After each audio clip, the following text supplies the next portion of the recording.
If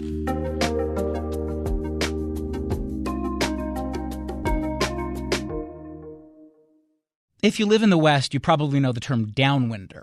It's what we've come to call those people who were exposed to toxic radioactive fallout when the government was testing nuclear bombs in the open air in the 50s and 60s, most of this in the Nevada test site.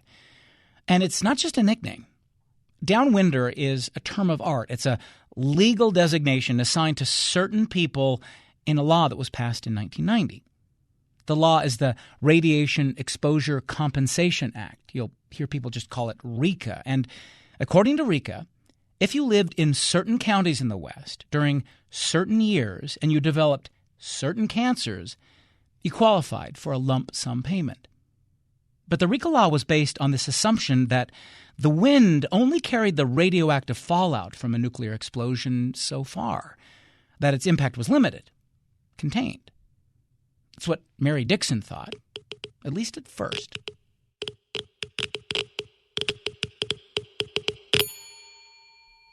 I was a journalist, and I was doing a lot of freelance work for a paper called The Desert Sun. We kind of monitored the Nevada test site. We looked at leaks. We looked at protests. We looked at people trying to end nuclear testing. I was doing this work. Then I was diagnosed with thyroid cancer. So I have this surgery. They take out my thyroid. They take out lymph nodes around it. They give me a radioactive cocktail, as they called it, to drink to get rid of whatever tissue was left. And I had to stay in the hospital for at least a week until the Geiger counter they held up to me registered that I wasn't emitting radiation anymore. Then I met a photojournalist named Carol Gallagher. She came to town, and I was assigned to write a piece about her work. She was collecting oral histories and photographing downwinders all around the West. And I'm interviewing her, and she's talking about the cancers you can get from radiation exposure. And when she got to thyroid cancer, I just kind of said, "Oh, I have thyroid cancer." And she stopped. And she said, "Where'd you grow up?" I said, "Salt Lake." "Did you drink milk?" "Yeah, from a local dairy. And sometimes we'd go visit my grandfather and drink it straight from the cows." And she just kind of looked at me and she said, "You're a downwinder."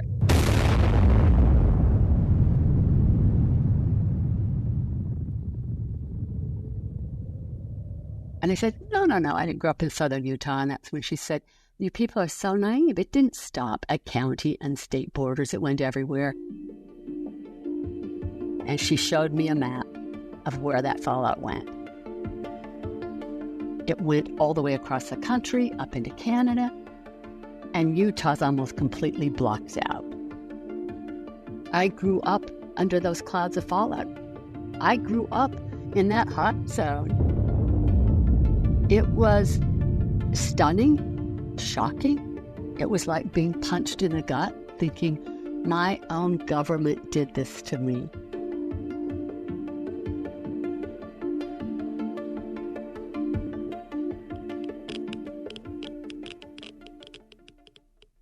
In the name of protecting us, they poisoned us. And they did it over and over again. My own government bombed me. This is how I got sick. This is how all these people I know got sick, and many of them have died. Once I saw that map and I thought back to my childhood where we used to play in puddles of rainwater, we used to put vanilla and sugar into snow and eat it, pretending it was ice cream, and we drank milk every day. It was delivered to our house from a local dairy, and it made me go back and think, oh my God, all these things that were these happy memories of this idyllic childhood were really things that were making me sick, and I had no idea. And that's kind of when I started doing a lot of reading, a lot of research. My sister and I started looking at everybody in the neighborhood we grew up in, which was the Canyon Rim neighborhood near Parley's Canyon. And we ended up counting people in our childhood neighborhood who got cancers, tumors, autoimmune diseases, and our list got up to 54 people. I had so many stories coming my way, it was overwhelming. And people don't know this story, they just don't know. And it always kind of struck me that the vast majority of people who were affected by exposure to radiation and fallout will never know they were. And I think that's really tragic. So the Radiation Exposure Compensation Act, RECA, was a way of trying to find some justice for downwinders. And that was passed in 1990.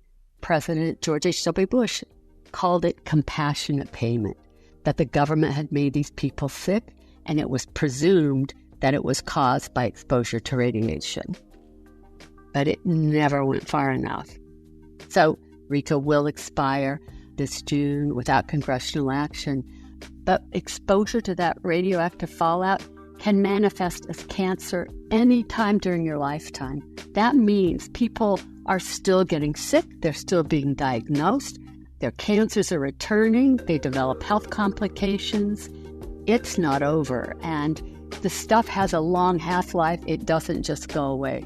It's still contaminating our planet. And to me, a government that harms its own people has an obligation, a moral responsibility to do right by them.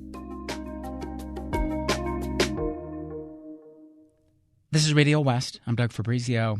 Today in the program, we're talking about the history of the downwinders. As you just heard, there's reason to believe the fallout from the nuclear testing period in this country has had wide-ranging effects. The writer and historian Sarah Fox has focused on this story in the American West, and she joined us recently.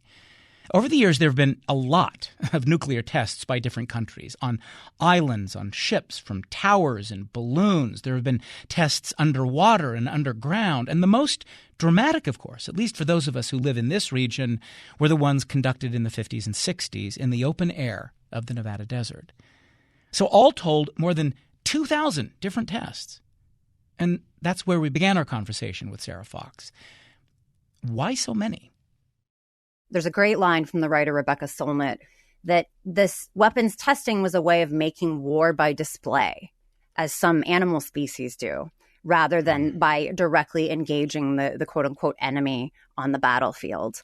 And so each of these tests that was conducted, very early on, they were, like the Trinity test, was purely experimental. But then as this technology was developed, there was a recognition, among decision makers in the military and the high echelons of decision making about atomic bomb technology, that this technology wasn't something the U.S. could sit on, that sooner or later the Soviet Union was going to achieve this technology, and that sooner or later other countries would have this weapon in their arsenal.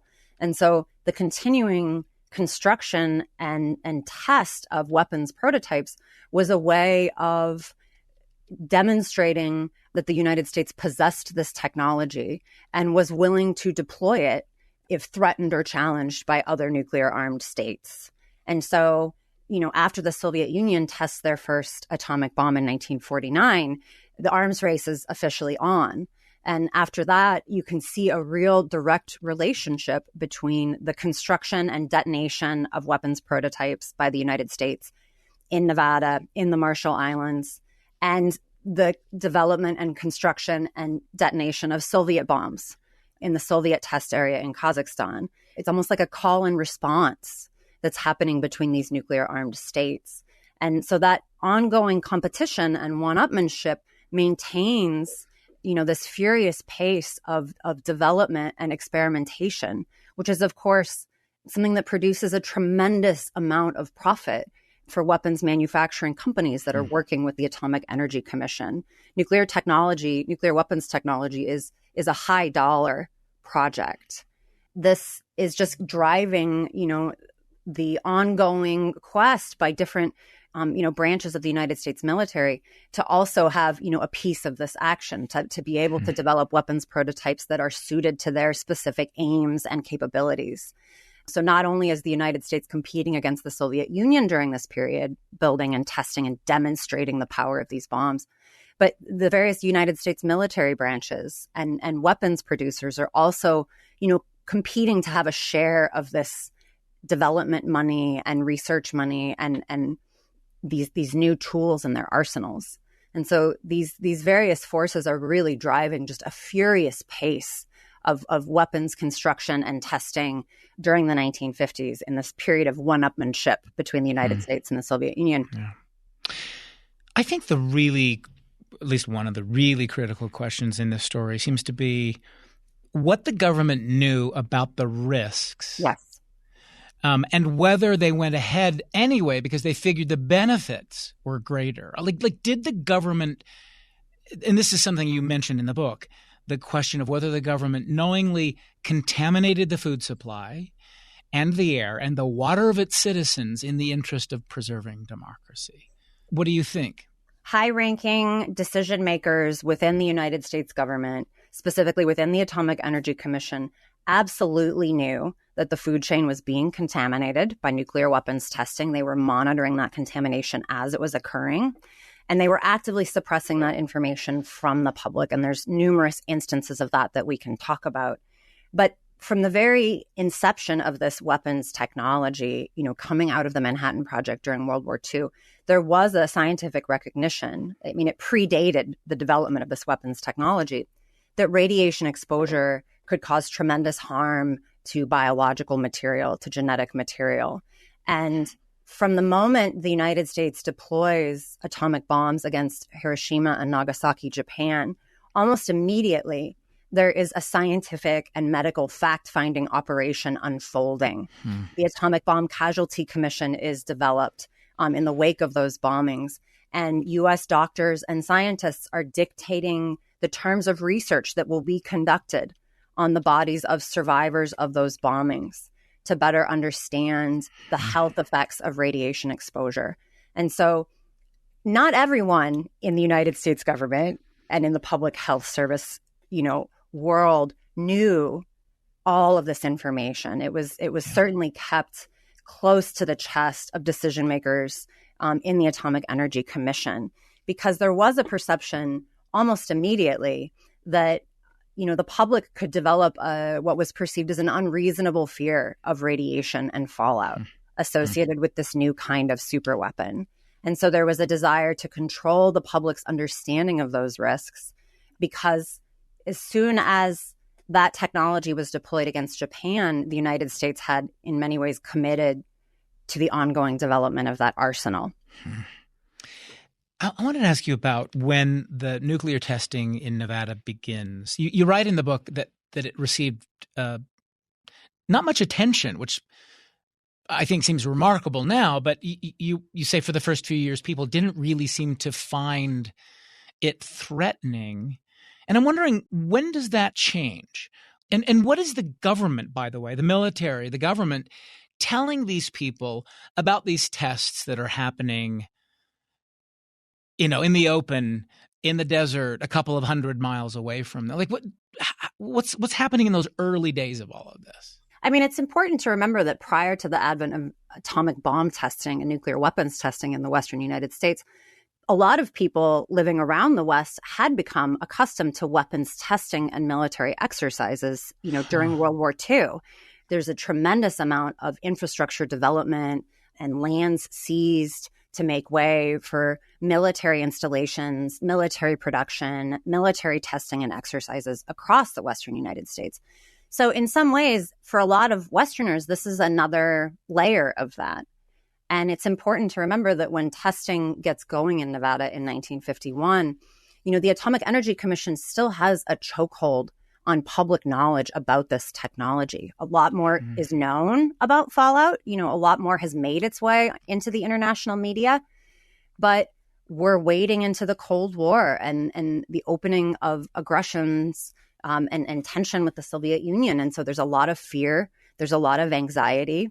And there's a lot of willingness to trust the United States federal government when it says that the weapons development is doing, these are controlled tests. These are experiments being managed by the most elite scientists and researchers in the world.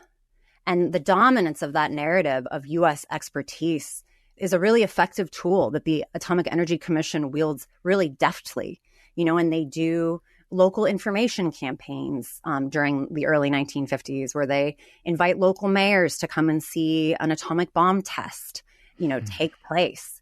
And they spend a lot of time and effort emphasizing to local communities that this development, the use of this site for the testing of this weapons technology, this is a local boon. This is a tremendous boost for the economy.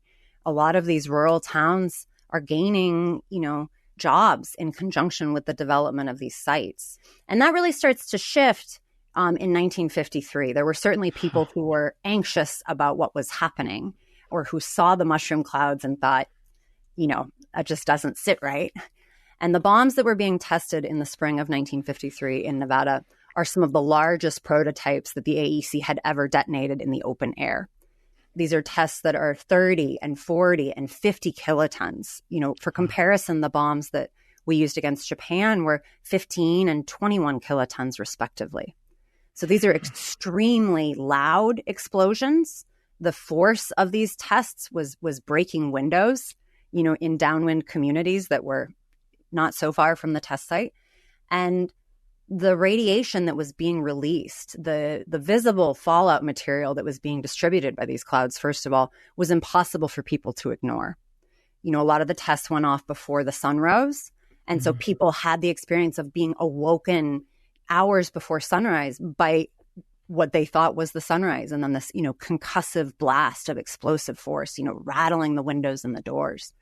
The AEC took to telling people to open their windows and doors to prevent property damage. And it became impossible for people to ignore. And one of those tests, the Harry test, became really notorious in southern Utah because the Atomic Energy Commission realized that it had enough radiation in the cloud, and it was headed directly for some of the more densely populated areas immediately downwind of the test site around St. George and Cedar City. The Atomic Energy Commission knew if people were exposed to that cloud, it would lead to visible signs of radiation illness. And by 1953, there's enough references in popular culture that people would know what that was. And so they actually did something they never did before that or after. They issued a warning to people in that area to take cover. And this was something, once they did that, they couldn't put that back in the bag, so to speak. Yeah. This knowledge is getting out to people that what's happening at the test site is coming to where they live. And initially that awareness is really confined, primarily to southern Utah. But during, this series of tests in the spring of 1953, an event begins that ends up really seizing a lot of public attention in the region. And that's that a number of Utah sheep ranchers were herding their animals out in Nevada, not so far from the test site. It was fairly common practice for southern Utah sheepmen to take their herds out to Nevada to graze and then to bring them back into lamb in Cedar City and outside of St. George in the spring.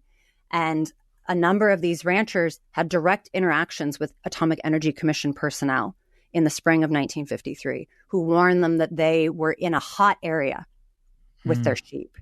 And they were told, you've got to get out of here. You really need to evacuate this area. But these sheepmen had thousands of pregnant sheep. They could only go so fast. They were trailing them on horseback. And so they had to kind of slowly make their way back towards, their farms in southern Utah. And as they did, these sheep started giving birth to horribly deformed lambs. Sheep started dropping dead. There were a number of really alarming health problems that started to manifest in the bodies of these animals that didn't match on to any of the knowledge that these ranchers had about things that could go wrong for sheep. A lot of these fellows had been raising sheep in this area for generations. And when they took this issue to, local veterinarians couldn't diagnose what was happening. They called in agricultural agents, extension agents, who also couldn't diagnose what was happening. And so they called in the state veterinarian and the Atomic Energy Commission to come and investigate. And the ultimate conclusion of the Atomic Energy Commission was that malnutrition and possible exposure to poisonous plants on the range is what had killed these sheep. Now, how do you make sense of that as a response to simple folk, I guess you could say, sheep ranchers, but who aren't stupid. No.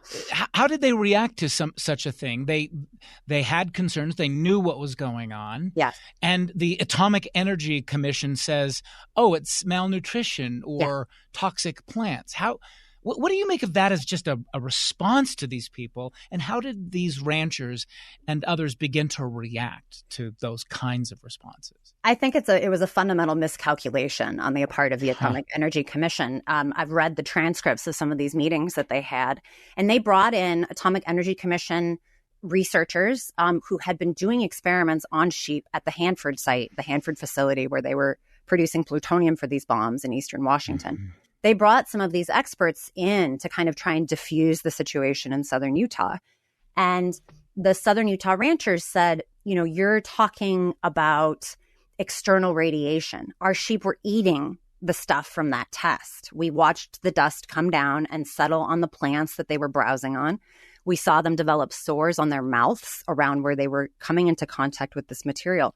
We saw spots on the hides of dark colored animals. We saw white spots come in where the material landed after the test. And they said, what about ingested radiation? What is the implication of ingested radiation?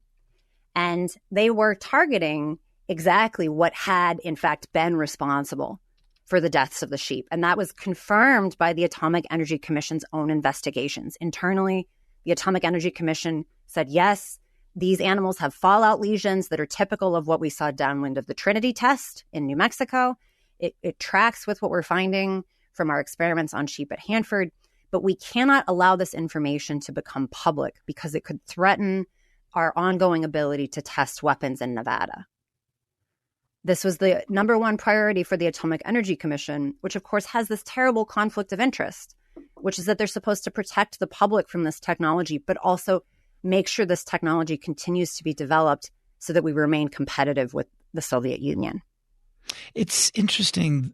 You've talked about how a lot of what you're interested in is trying to make sense of how it is society gets to the point where, we accept contamination.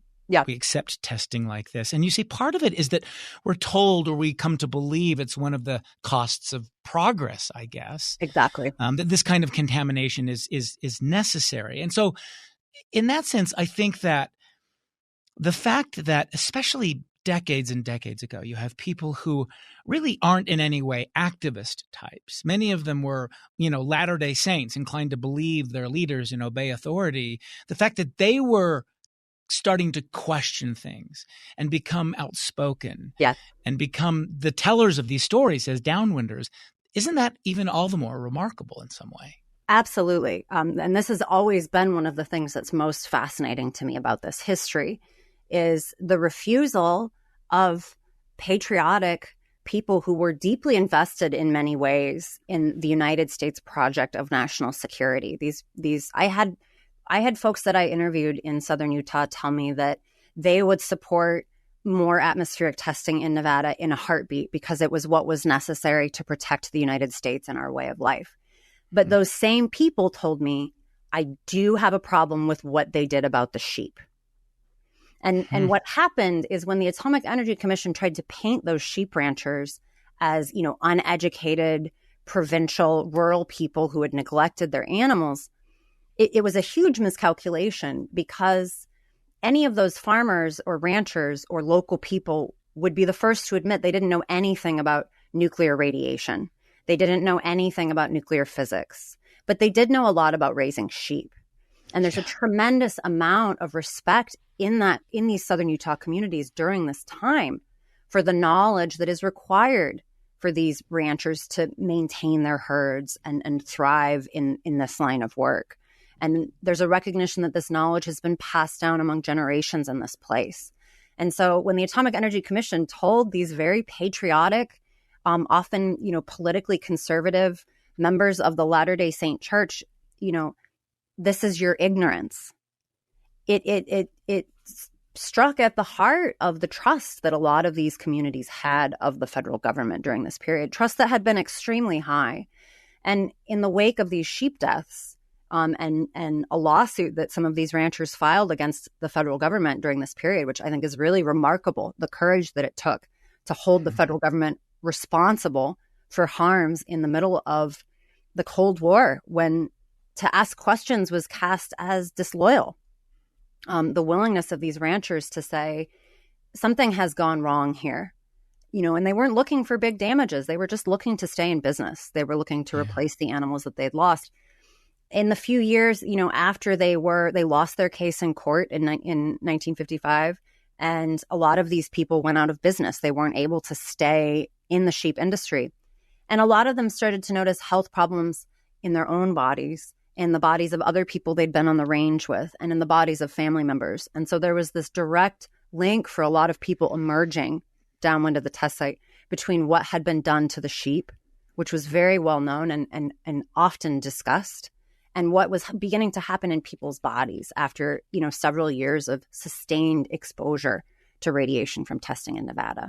It planted the seeds, I think, for people to start paying attention to the testing that was continuing to take place through the 1950s and into the early 1960s, and the health problems that were beginning to manifest in greater and greater numbers in these small communities, which it was really, really hard to ignore. When you had multiple cases of childhood leukemia, in a town of only 75 people, these stories became really fundamental to a lot of people in these areas, and it deeply undermined the integrity for many people of the federal government when it said that these tests were safe. Sarah Fox. Her book is called Downwind: A People's History of the Nuclear West. Unless Congress acts, the Radiation Exposure Compensation Act will expire on June 7th. You're listening to Radio West.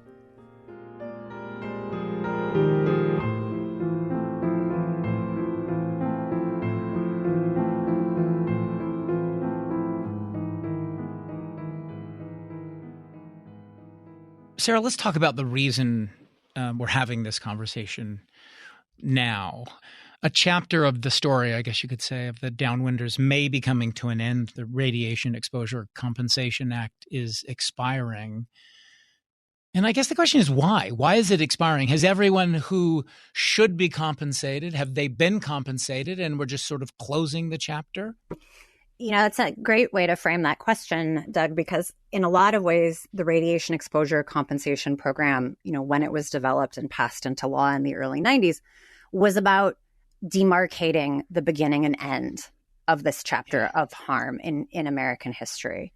It was really a response to the fact that many downwinders in Utah and elsewhere, many uranium-impacted families, many of them indigenous from the Navajo Nation, had filed lawsuits saying, our families were harmed, and we believe that you knew that our families were being harmed. And there was a lot of historical evidence at that point to substantiate that.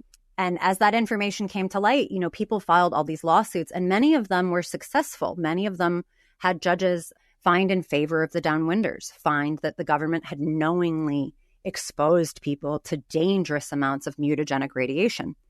But these lawsuits invariably, didn't succeed in bringing any sort of compensation or, to the impacted communities because they were always overturned on appeal.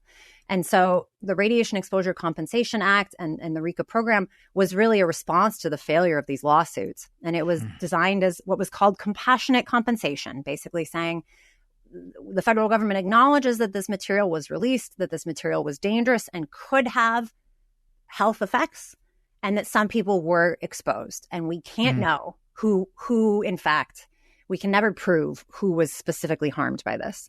But it said, if you lived in a particular county and you had a particular type of cancer and you were involved in nuclear weapons development in these very specific ways, i.e. you lived in a downwind county in Nevada, Utah, or Arizona during atmospheric testing, and you have a compensable cancer, you can get a small payment, $50,000 for most people. Or if you worked in the uranium industry, prior to 1971, you can get a compensation payment. Or if you worked at the atomic test site, you can get a compensation payment. And you have to substantiate, your residence during these times.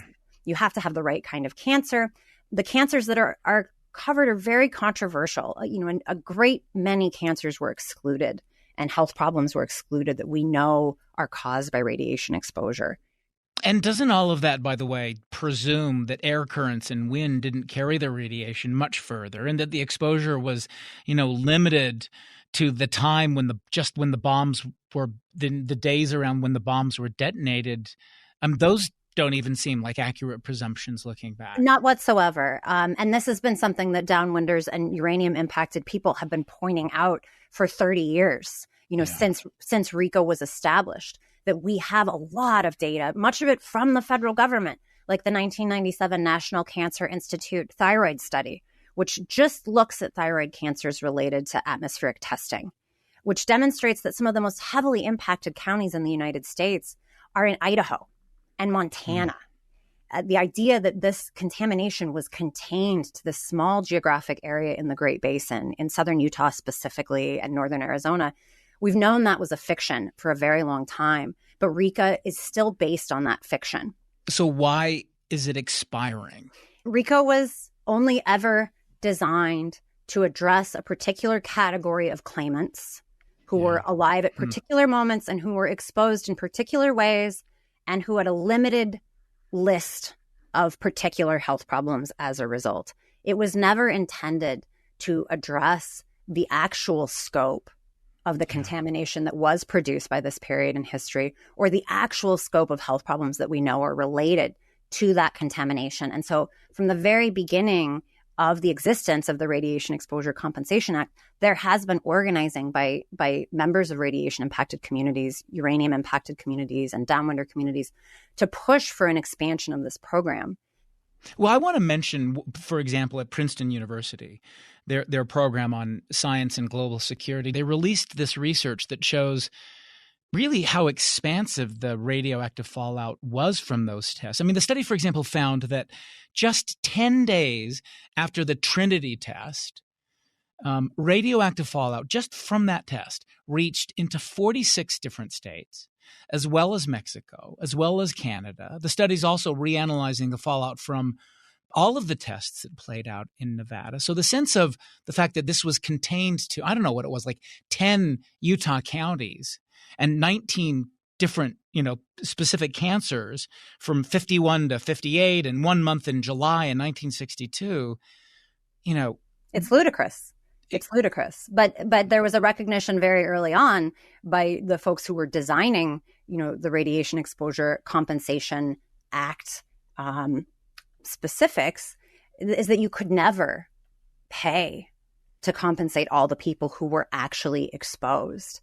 And part of the justification is that, as you get out into a larger and larger geographic area and a bigger and bigger temporal span, if you acknowledge that the children, if you have two people who grew up downwind of the Nevada test site in the 1950s, as children of the baby boom, and they fall in love and get married and have children who are born in the 1980s, the likelihood that those children will deal with health implications from their parents' exposures is very, very high.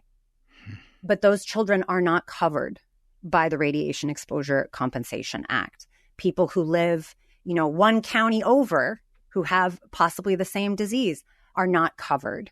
This program would never, I think, be able to adequately compensate, the numbers of people and the numbers of health problems that were created by these exposures.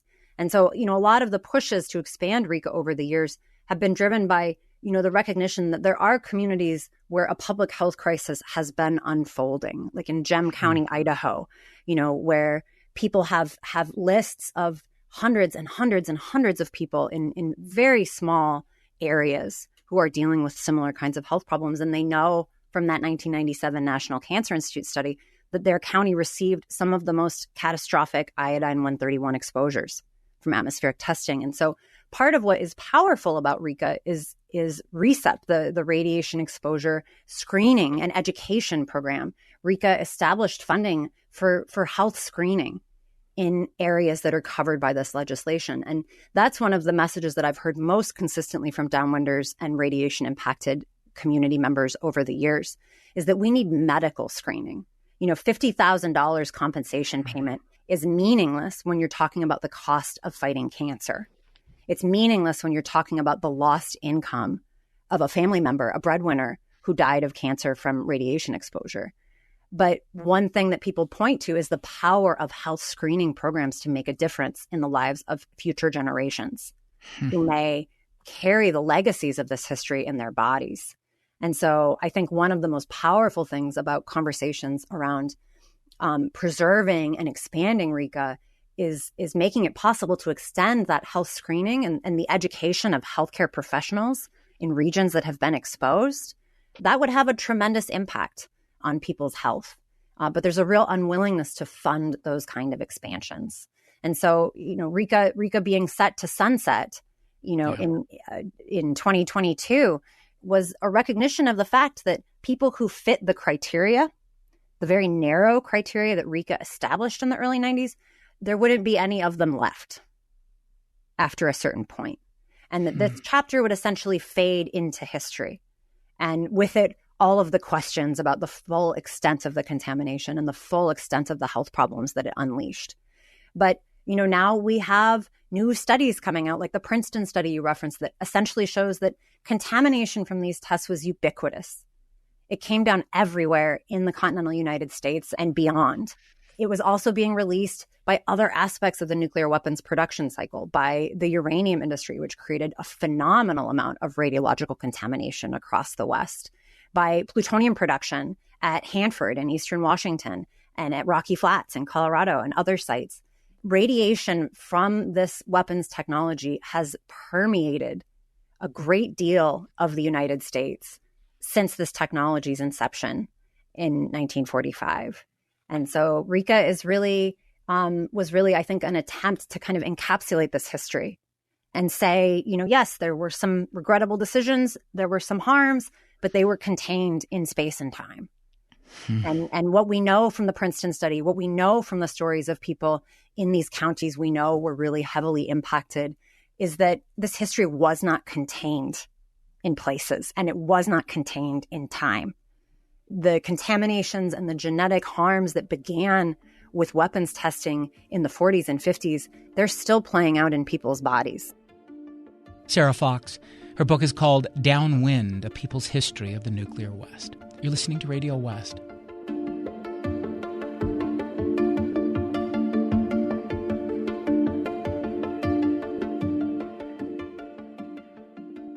You have said that this story has not been passed on to a new generation of people growing up in Utah.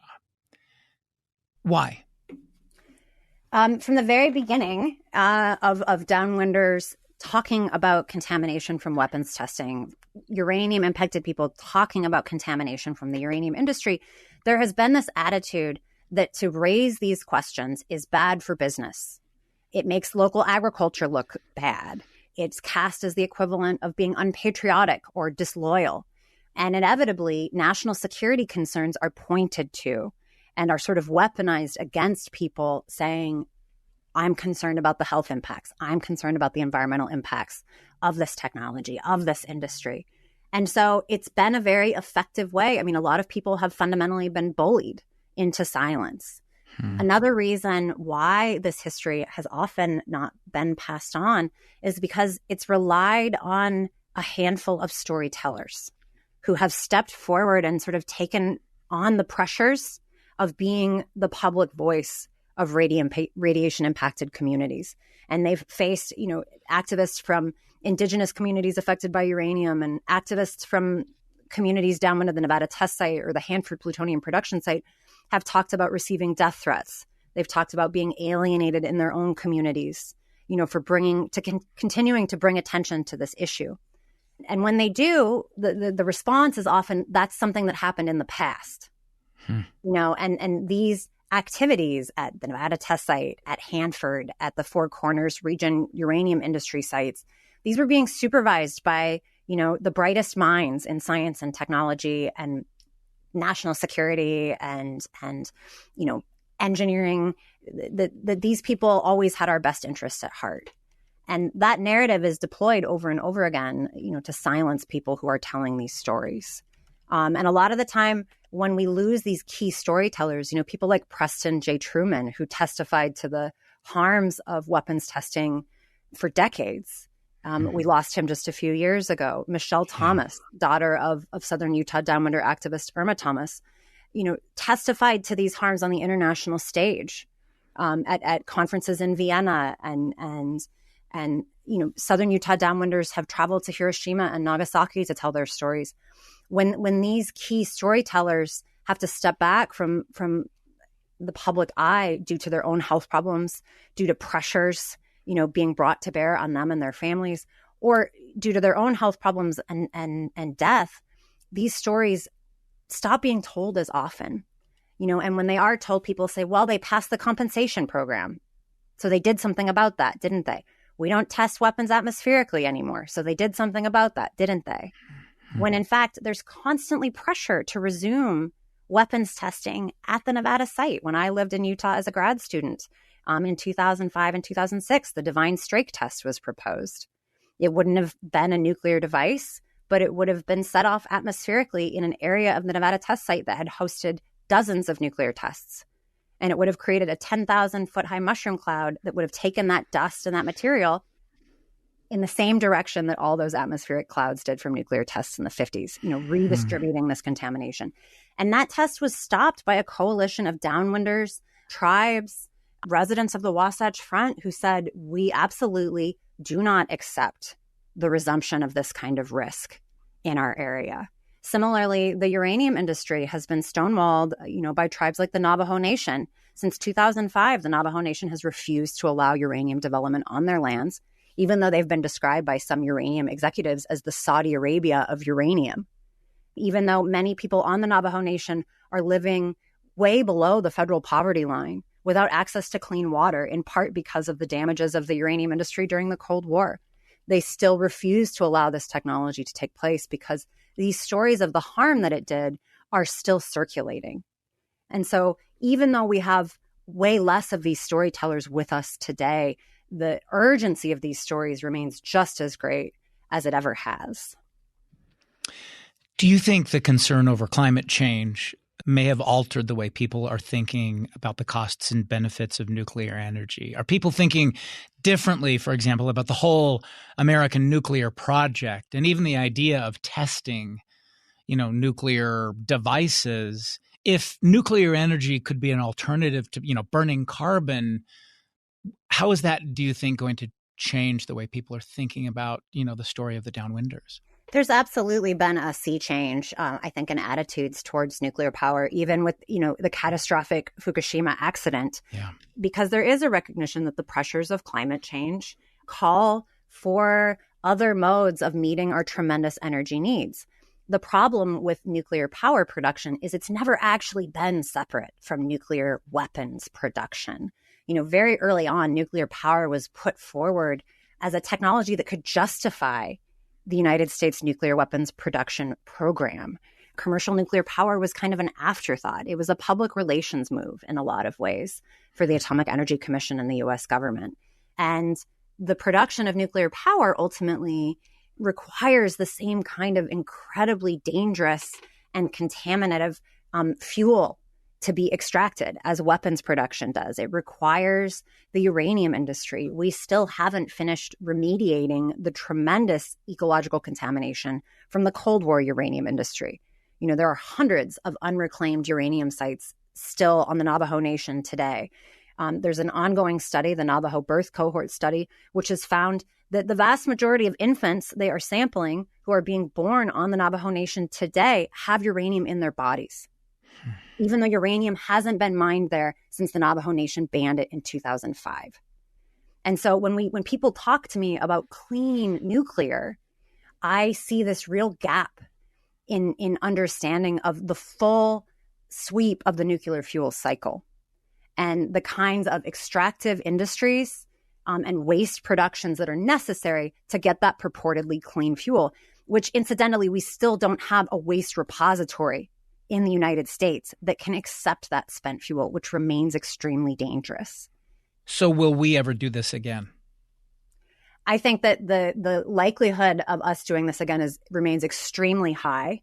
There was actually a test that was conducted at the Nevada National Security Site, an underground chemical explosion that was designed to help improve our ability to detect nuclear weapons tests, small yield nuclear weapons tests being conducted elsewhere in the world.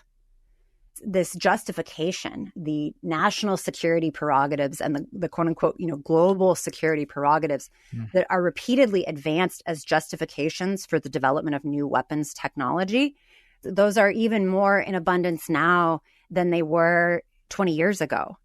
The moral of the story is always we learned lessons from history.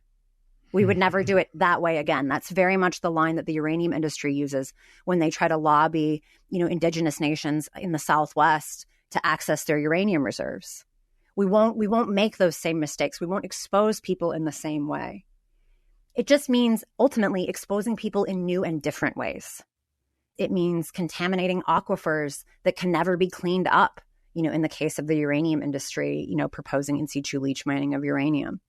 It means trusting new generations of technocrats with public safety when they detonate weapons designs in Nevada. And ultimately, I think the moral of the story that the downwinders have been telling for so many years is that we are often fed false assurances about the ability of the national security state to control this technology as they're developing it and to surveil its impacts in a thorough enough way to protect public health, that we cannot take them for their word at that. Over the years that you've been following this story, what is it, do you think, that downwinders say they really want? Because it doesn't seem to be money, of course, and it doesn't even necessarily seem to be just an apology.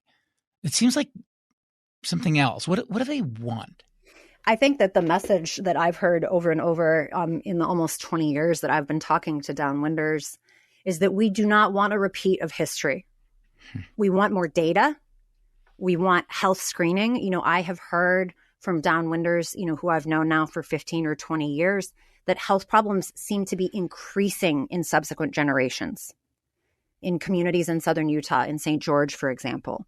But what I also hear in these communities is a message that's very similar to the one shared by the Japanese hibakusha, the survivors of Hiroshima and Nagasaki. Overwhelmingly, the message is that this impacts everyone's bodies in the same way, that this technology is indiscriminate, and that what they are calling for is for no one else to suffer in the way that they have suffered. Not to put these tests underground or put them in some quote unquote remote corner of the world, because they understand that they were that remote corner of the world for the Atomic Energy Commission, whether they were in the Marshall Islands or whether they were in Cedar City or in Emmett, Idaho, or downwind of the Hanford site in Eastern Washington. People understand that this technology cannot be exercised in a way that is safe, and they want to see future generations spared from the kind of terrible suffering that they have experienced in their own bodies and in the bodies of their loved ones and members of their communities. Sarah Fox, her book is called Downwind, A People's History of the Nuclear West. The Radiation Exposure Compensation Act is set to expire in 2 weeks. It passed the Senate, but so far in the House of Representatives, Speaker Mike Johnson has said he won't allow a vote. Radio West is a production of KUER. You can subscribe to the show wherever you get your podcasts. We're on YouTube at KUER 90.1. We'd love to hear from you with comments or questions. You can email us at RadioWest@KUER. The program produced by Benjamin Bombard and Tim Slover. Kerry Watson is our executive producer. I'm Doug Fabrizio.